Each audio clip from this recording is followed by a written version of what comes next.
Bonjour les amis, bienvenue sur Salarié Affranchi. Bitcoin et l'Ethereum, les deux plus grandes crypto-monnaies du monde, sont restés faibles mercredi et approchent de niveaux critiques, qui selon les analystes pourraient entraîner une nouvelle faiblesse en cas de violation.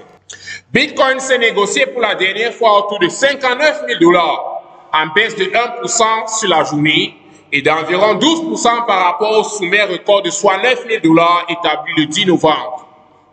Tandis que l'Ethereum était à 4 163 $, soit plus de 14% de moins que son sommet de 4 868 $.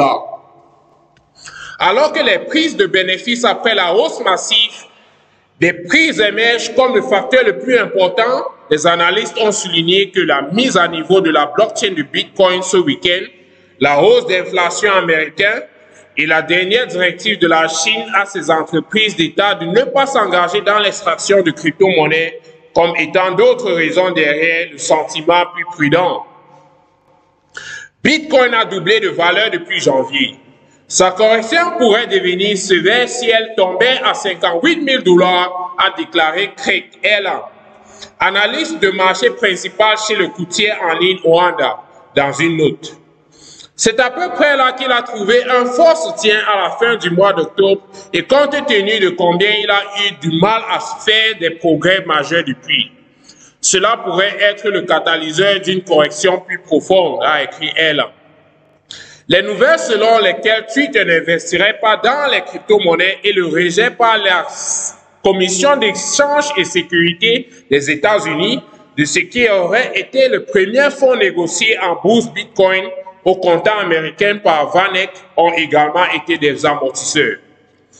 Cela donne l'impression que nous pourrions voir une action bidirectionnelle désordonnée et il ne sera pas surprenant de voir 108 000 $ plafonner la hausse, 57 000 $ la baisse. Les taux de financement représentent le sentiment sur le marché des swaps perpétuels, une partie importante du monde des dérivés Bitcoin. Les taux de financement positifs impliquent que les traders sont haussiers car ils doivent payer pour détenir une position longue, tandis que les taux négatifs signifient que les traders doivent payer pour détenir une position courte et sont donc baissiers. Avec les taux de financement qui baissent maintenant à des niveaux neutres, il semble y avoir un équilibre sain entre la demande longue et courte sur le marché, ont déclaré les analystes cryptographiques d'Arcan Research dans une note de recherche.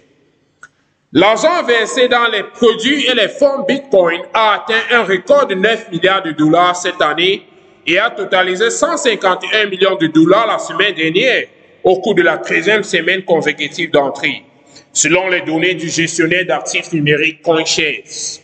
La société de négoce d'économie numérique CP Capital basée à Singapour a souligné la vente relativement plus forte de l'Ethereum et a déclaré que cela pourrait se poursuivre parallèlement à une reprise de l'activité d'options sur ce jeton. Nous sommes devenus assez neutres après ce lavage de levier attendu. Nous nous attendons à ce que Bitcoin soit bloqué autour de 60 000 $ compte tenu de la gravité de la frappe. Peut-être plus de la volatilité dans les Ethereum et les altcoins. Comme il écrit dans un message sur la plateforme des médias sociaux Telegram. Merci de votre attention et surtout n'oubliez pas de vous abonner et partager le lien.